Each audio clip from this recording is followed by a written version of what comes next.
Well, it's another wild week in markets. We're asking a lot of questions. We're not seeing any circuit breakers, and markets can't price risk in this situation. So many equity indices at the moment are in bear market territory. The US dollar is king, and commodities are for the bravest of souls. We go inside all of these factors as we assess the trade-off.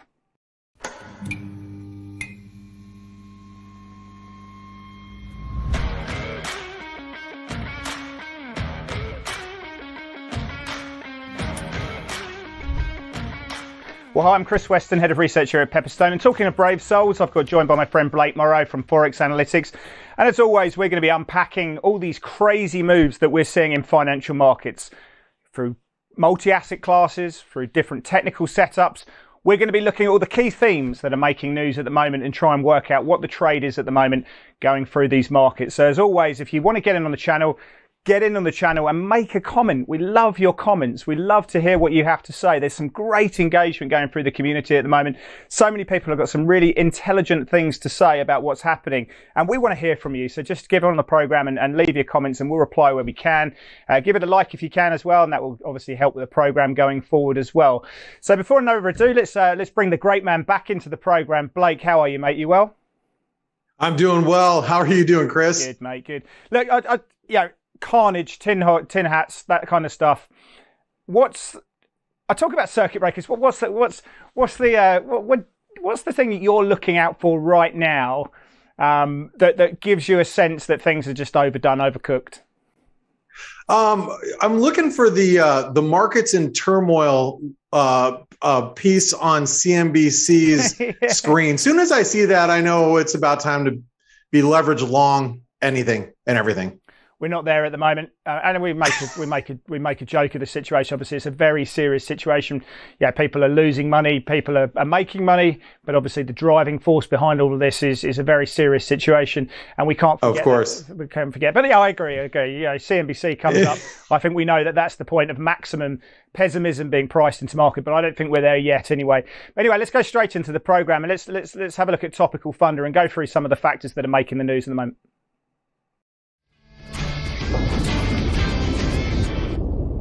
Blake, I want to talk about the big picture. Let's set the scene here because we just talked about markets in turmoil. Markets really are in turmoil at the moment. We've got the VIX trading, getting into the high 30s. They're talking, the implied move on a daily basis on the S&P is well over 2%. You've got the NASDAQ in bear market territory at the moment. Tech can't find a friend.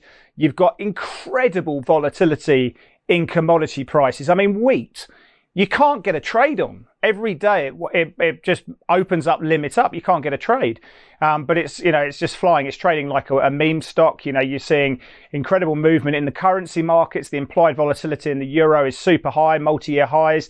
And for me, if I can be afforded this situation, is we're trying to understand the circuit breakers that change this. And there's three major factors. There's one. What's going to happen? What are Russia going to do? What's Putin going to do? And we don't know the answers to that.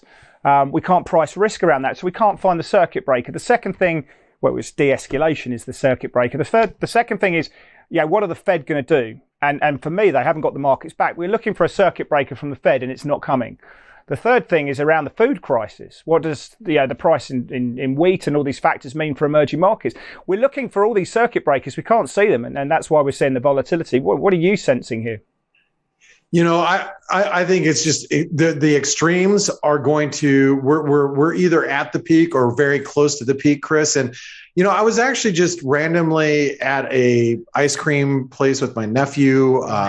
He's a 3-year-old boy, and we're having ice cream, and this person next to me starts talking to me and talking about, commodity prices. And I mean, I've got it was a lady with her kids talking to me about commodity prices and about how it's going to squeeze the consumer. But I mean, you're seeing it everywhere. And I think that this is like going to be one of those circuit breaker moments where inflation might get the best of, this high inflation might get the best of everyone. And I think that's kind of like where we're at with the markets. It is just at such a fever pitch right now. I feel like we are about ready to break. What are your thoughts on a Yeah, I mean, look, my father-in-law's a cattle farmer. He's got a big property up in Northern Territory, multi-million acre kind of situation. I'm thinking, mate, can you start growing some wheat? because the Ukrainian farmers can't plant it at the moment, and that's the situation. I mean, maybe I am the top of the market, or maybe I am the new ice cream or the taxi situation. But for me, excuse me, the major issue here is the market wants the Fed to pivot, but they're not going to pivot. We're going to see an inflation read this week, and you do not have the Fed's back this time around, and the market feels vulnerable. Across asset class, we've got poor liquidity going through the market, awful liquidity. It's easy to move markets. You've got margin calls going off left, right, and centre, flow. I don't think we're past the eye of the storm at the moment. I still think there's a lot of circuit breakers, a lot of questions being asked, and we're not getting the answers at the moment. So I think there's more to come. And that's the point you should be making, is that the Fed does not have the markets back at this moment. They have to either fight, slower growth, or they got to fight inflation. Right now, they're going to be fighting inflation. Sure. And we'll be finding out in just a couple of topics how hard they're going to fight. But let's take a look at the euro. Yeah. And I wanted to talk a little bit about the euro currency, because my question is this move a little overdone? And I'll be the first one to admit, Chris, I stood in the way, took some of my profits, but the euro looked like it would find some sort of lows, but it just kept going lower almost across the board. On my week ahead video for just that we put out every week that I've been doing for years, I talked about the euro hitting a multi-decade low. I mean, this is where, the creation of the euro single currency, you connect the lows, and we went below it today, but we closed back above it. And I think these are going to be really pivotal levels. But also, I look at sentiment, and sentiment is at 5.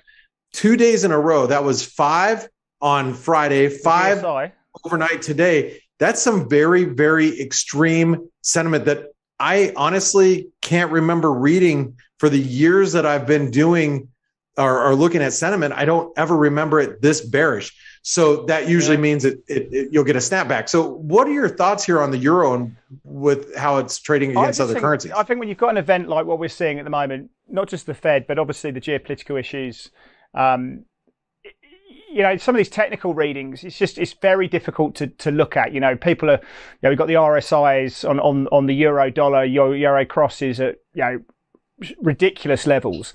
You go into the options market and put volatility 1 week and 1 month, put volatility trades at, insane differentials or the skew relative to call volatility.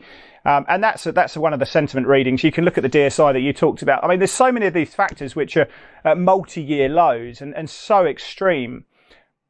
But when you've got an event like we're seeing at the moment, then, does any of these matter? We need a turning point. If we get a de-escalation, which we're not seeing at the moment, but if we were to see it, absolutely, euro's going to absolutely rock it, because that sentiment gets unwound. Until that point, I think euro dollar probably trades down into 105. I mean, we've got an ECB meeting this week, and I think they're going to have to tread very, very carefully as well. Maybe we're going to see some euro shorts coming out ahead of that, but I think the euro dollar, the risk is at the moment, despite this sentiment, we go down to 105. You mean we're not going to get a Draghi do whatever it takes moment with Lagarde? We're not going to get that. What is the do whatever it takes, though? To be honest, you've got rising inflation expectations in Europe. You've got five-year forwards well above 2% now and rising, but you've got a stagflationary environment, and they've got a set policy to that. Well, they're going to be dovish at me, in my opinion, on that situation. So, I think Europe's tough. People want their money out of Europe. It's almost ground zero in there, and that's why the euro has been flogged. Euro equities have been smashed, and so me, the euro is until we get a clearer understanding, Europe underperforms in a big way. Well, and that's one thing that's happened with the euro is it's been repriced. The market's repriced. Whether we get a bounce or a consolidation probably has more to do with geopolitics than any technical indicators we see, right? Okay, absolutely. But I think one of the other issues that we've got to look at is this week we've got CPI coming through in the US, right? So, what you guys are feeling on the ground, I mean, whether this is real or whether actually what you're feeling in price pressures is something actually difficult. The Fed sets policy by PCE, but we always reflect on CPI. That's what the market's more sensitive to. Now, I think it's really interesting because, as I say, I think one of the big concerns for equity markets, for markets more broadly, is the lack of belief that this time the Fed have got their back. This time is genuinely different. And in March 2020, we saw the Fed coming out, cutting rates to zeros, basically getting negative real rates right down, coming out with incredible spaghetti soup of unconventional monetary policy settings. This time, they're not going to do it. I mean, we've got an inflation read this week. The market's looking for headline inflation, which I think is the one you want to look at, to push up to 7.8, 7.9%. If we get an 8 handle on inflation when unemployment is at full employment, how on earth can the Fed react to market pricing? This is just such a crazy shift. So I think if we get an 8% level, the market takes another dive lower. Rates probably sell off. We go higher yields. Equity markets just take lower because you've got an 8% level. It incentivizes the Fed to say, you're on your own, market, Mr. Market. This time's different. What do you think? Well, I guess the question I got to ask you, Chris, and I want to ask this specifically to you, is a hot reading at 8%, is that provoking the Fed to actually raise rates by a half a basis point? Do you think they'll actually do that? No, I can't see them doing 50. I mean, look, market pricing at the moment is around 90%. We get 25 basis points. An 8% read is a little bit hotter.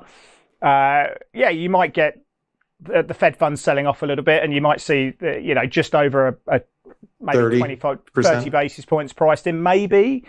But I think in this situation, this dynamic, look, one of the concerns you have is that if you look at the yield curve, the difference between 2 and 5 year treasuries or 2 and 10 year treasuries or longer yield, the yield curve is basically saying to the Fed, you're either going to raise into a recession or you're going to be the people who actually create the recession, because so much of this is created by supply side issues that raising rates is going to lower demand. Now, lower demand when you're actually seeing lower supply is not a bad thing, but this is not a demand issue, and you're going to cripple demand in this situation. So I think and if you do that, then you cripple demand into a rising inflation. Then people still really, for real this time, start throwing around the stagflation.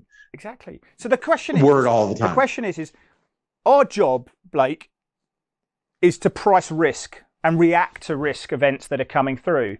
When you've got these Tiptronic players, you don't know what to believe or want to understand in terms of what's going on in the Ukraine and what Russia are planning to do and these factors. We can't price risk around that. We can't price risk around what the Fed are doing or what central banks are doing, because, should they raise rates? Should they cut rates? Should they ease off when inflation's going up and demand's going down? I mean, our understanding and ability to price risk is very low, which is why we're seeing such low liquidity and why we're seeing such high volatility, in my view. Well, Chris, CPI obviously is going to be, that's what everybody's looking for. I actually think that the CPI read could be bigger than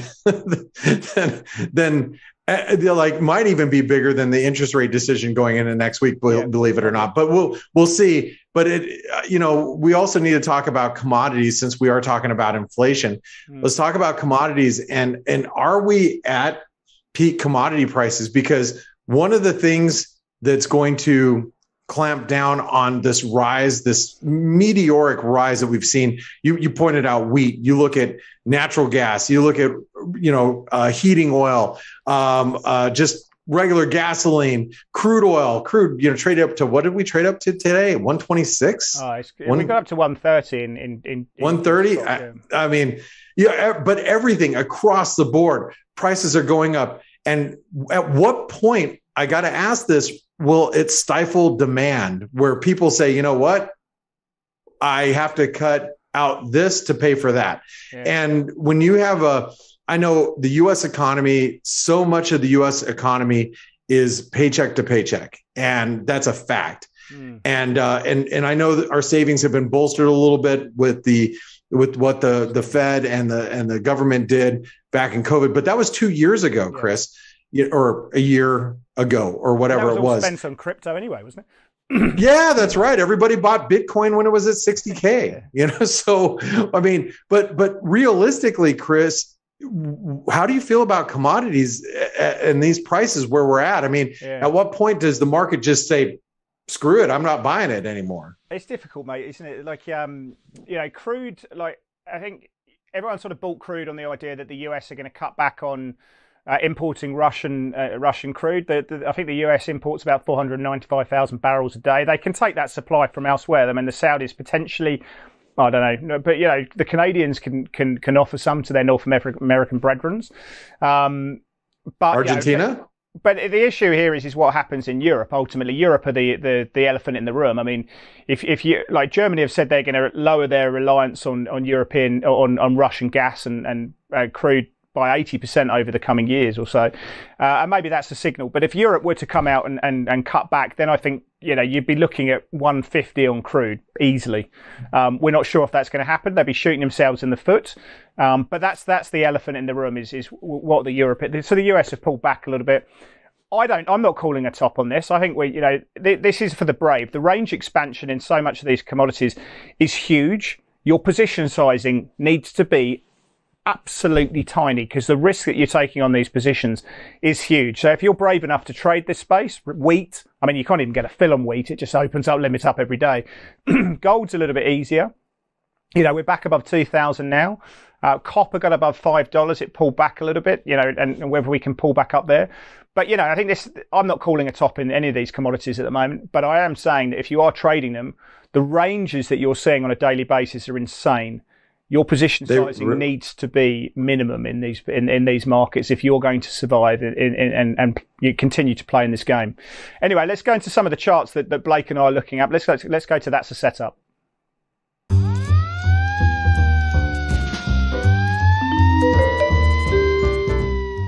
Right, well, I'm gonna kick things off, Blake, because I've been banging this Euro Aussie drum for a while, and if we've got the chart up there, the question is it now time to take profits? I tend to like the idea of selling this into rallies. We've called this one fairly well. Look at it. I mean, you can make some sort of GIF or what's the word you use? I'm not sure what the social media term is. It's just basically bang down the elevator. And it really vomiting camel. Yeah, it just kind of spewed, didn't it? But this has been the quintessential FX play. I mean, it's got everything going for it, isn't it? It's got thematic special situation. Everyone wants out of Europe. Everyone's shorting Europe. Everyone loves the Aussie because it's the commodity play. It's the safe haven place to be in this world. It benefits from all of this. So if you mix the two together, you've got this perfect cacophony of reasons to sell. No one's buying it. It's just gone down the drain. The question now, as we're going through the ECB, is we've got this bullish outside day reversal playing through off very, very oversold conditions. Now, can it take some of these short-term moving averages into the ECB? I want to sell this into higher levels. I think I get that, Phil. What do you think?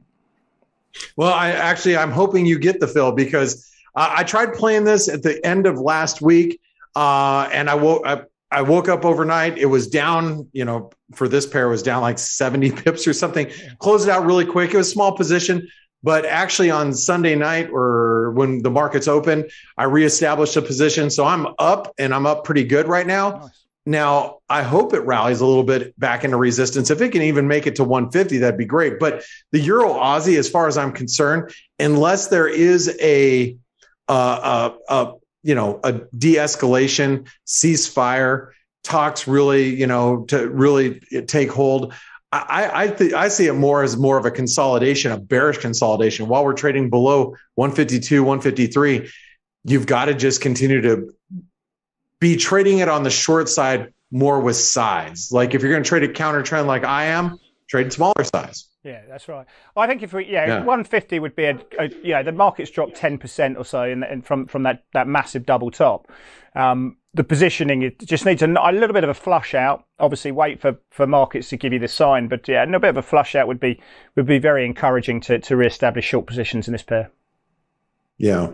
Well, let's take a look over at the Canadian yen because this is a currency pair that I was actually following pretty closely going into last week, and it was breaking out to the top side. You can see that upper arrow. We had this triangle. It looked like it was breaking out. And the one thing about the Canadian I need to point out is the rally that you've seen in crude oil has not translated to Canadian strength. And a lot of people are probably a little wrong-footed because of that, Chris. And so if there is some sort of relief, whether it's, for crude oil, however it may happen, we could actually see the Canadian yen actually reverse lower to build a Gartley pattern, which would take us close to like 186 or 86.50. And that would be a level that I'd be looking at to go long. And Gartley completion to go long down at 86.50. What do you think about that, Chris? Especially with Canadian and crude oil, the way it's been trading.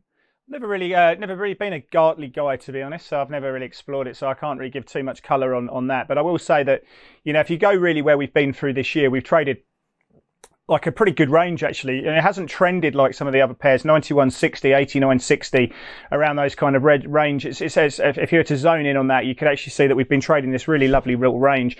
So I think if we get a downside break of 89.60, you probably get that level. We'd be targeting 80, 87 as the D on the Gartley there. But I'd want to see that because it has been holding a range. So there's been some. I really like trends. I really like things that are moving. I like, I like to buy strength. I like to sell weakness. For me, the fill comes on a close for 89.60. I think we then sort of trade down to there. So I've got no position. I've got no real strong feeling on this cross at the moment. I will probably increase my conviction and look to trade it through 89.60. I think that's the level. All right. That sounds good. Yeah, we might be on the opposite sides of this one. Well, no, you're saying down there. I'm just saying through 89.60. I think that's where the momentum trade goes and the buyers dry up and you probably push down there. So below the 200-day moving average, maybe. Yeah, I'm with you. Yeah, gotcha. Yeah. All right, talking about markets, I have to look at the US 500 here. I have to look at US equity markets. It's dark, isn't it? It's really dark in the markets at the moment. The equity markets, European markets have been flogged, but what we're seeing now is we're right on the support level on the US 500, the S&P 500 there. You can't find different. Energy's doing okay within that. Materials even getting taken down. But we're right on the support level at the moment. So, we tried to make a move up into 44, 47, failed miserably. We're testing that lower Bollinger Band at the moment. I think those Bollinger Bands start expanding. I think a break of that 4,200 level, and really, it gets uglier. I mean, it's pretty ugly at the moment. The Nasdaq's in bear market territory. We're down 20%. The S&P is down about 12% or so from this high, so it's holding up a little bit better. But I think we're right on key support here. Why would I buy? I just don't know why I'd be buying at the moment. Plenty of reasons to sell. But maybe the reason that I don't want to buy is reason to buy in itself. What do you think? Well, I talk to a lot of very savvy technical people, and a lot of people are targeting 4,000 and up on the S&P. I'm not short. I don't have a position on the S&P right now. I've been looking to sell rallies. Just the rallies have been much smaller than I'd hoped. Yeah. Much smaller than I hoped. I was really looking for more of a move up towards the 200-day moving average, right, which comes up around 44, like 80, 44, 90, somewhere around there. I was really looking to sell into, but it doesn't look like that's going to come to fruition. But, Chris, I actually want to sell rallies here. I don't necessarily want to buy dips. Although if it did get to the 4,000 big figure level, I sure would like to see how it reacts around there to see if it is bounce worthy, if you will. Well, I think that 20-day, which you can see is the orange line in the middle of the Bollinger Band, that's holding up play. I think the fact that we sold off there tells you that the market wants to go lower. So I see the risk skewed to the downside. As I say, the market is saying, where's the Fed? Where are you, Fed? Can't find it. We're feeling alone. I think the market trades lower. CPI number this week, if we get it above 8%, and it's good night, Irene, I think, in the equity market, unfortunately. But we can't be lazy, in these markets. If the market's going down and you've got investments, hedge them. Why not hedge them? I mean, there's no reason to not do that. I think if we get an 8% level, then I think it goes lower. And I think that trend is going to get bearish again. All right. Well, one of the things that may do it to it, Chris, might be the 10-year yield. And I want to focus a little bit on the 10-year yield because it's actually back testing a very big, this is a triangle, and it was a triangle breakout way back in, I guess that was right at the beginning of January when stocks really peaked and they hit the all-time highs. Yields broke out, and that breakout really kind of put a little bit of selling pressure into equities. What we've seen is we've seen it back up towards that breakout point and that blue trend line you can see right there, Chris. One of the things that's been so surprising to me is that the bonds and bond yields, let's just say bond yields have been holding up very well in light of this very weak market. And I think the way you translate it is exactly what you said earlier. This is the market saying, hey, look, the Fed doesn't really have our back right now. But if we see a rise in yields and we see a bounce at current levels, is that going to be following like a hot print from out of CPI tomorrow? What do you think with the 10-year yield here, Chris? Well, it's got yeah, I mean, getting into fixed income, I mean, you've got those cross currents, haven't you, between higher inflation expectations on the break evens. You've got realized inflation, which is going to push up, and demand for safety at the same time. So you've got push pull on. You want high quality assets. There's bidding quality assets, which of course is the treasuries come into that situation. But at the same time, inflation expectations around the world are moving up, and that's changing term premiums and various factors. So it's difficult to trade these markets right now. Obviously, if we get an above expectation CPI number, then you may see some selling. But I think most of that selling is going to be probably in the front end of the curve. I'll be looking at 2 and 5 year treasuries. The more important situation for me right now is the shape of the yield curve and what that's telling you. And right now, that's telling me that the market says to the Fed, you shouldn't be raising rates into this environment. And I think that's right. Well, I have to say the bid in treasuries isn't quite there, and not what you would expect in today's current environment, Chris. Yeah, that's right. All right. Well, on that slightly sour note, let's go to our play of the day.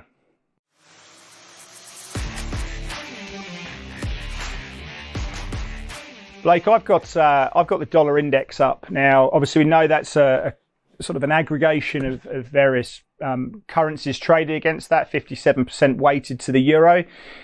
Interesting that we have seen the euro find a little bit of stability above 108, but it's been taken over by other currencies. So while the euro was okay, we saw other weakness in the pound. Looks pretty ropey at the moment, and other the dollar yens, the yens found some sellers there as well. I think this trade's high. The question is, does it take out the 100 level? I think it does.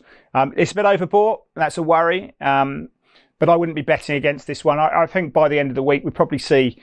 I think they'll see this above 100. I could be wrong. Get out the trade through 98, but I'd be looking for this to trade above 100. And I think the CPI number, while I've got no insight whether that's going to be better than expected, the trend is that we do see CPI. I think like the last 10, 8 of them have been better than expected. So I think CPI drives us there. Maybe we get some selling in yields and that takes there, but I wouldn't be betting against the dollar right here. I think the dollar index trades for 100. Well, that's a good looking chart. And Chris, I'm surprised it took the dollar as long to catch a bid, but maybe it's all euro related. Who knows? But the chart I wanted to bring to your attention, a little bit of a cross play here, because this is going to be my copper versus crude play, and that's the Aussie Canadian. And it has a lot of confluence right up at the 94.50 level. We hit a 50% retracement of the 2021 highs to the 2022 lows. And then it's also 127% extension of basically the last move down, which took place the end of December to January. Then we reversed higher. I actually think that this confluence up at 94.50 is going to hold. And I'm actually looking to sell rallies as long as we stay below that. But this is my copper crude trade, because I actually think crude oil is going to stay relatively bid. But I don't know if you caught this today, Chris, or while you were sleeping in North American trade, copper actually hit a new high and reversed pretty aggressively. So as a result, I'm actually looking to sell the Aussie Canadian cross as long as we stay below 94.50. And that's going to be my play of the day. Well, I think the copper had about a 7.2% range. So you should have said that to us 6 months ago. I think we'd both we'd be holding our sides and chuckling profusely, wouldn't we? But that's the world we live in these days. And as you say, that's the markets we trade. And those are the markets we trade. And the markets we're trading right now are seeing incredible volatility, incredible range expansion. And you absolutely have to change the way that you trade for those dynamics, which means taking the risk out, taking the position size right down. If you want to survive and potentially thrive in these markets, if you want to stay in the game, this is what you need to do. You need to adapt and change to what we're seeing there. And that's it for the show. So if you find yourself liking it, obviously give us a like, leave a comment, and Blake and I will be back. Hopefully this volatility continues in a way, but obviously we hope the news flow changes to be in a little bit more positive fashion. We'll see you next week for more of the trade-off.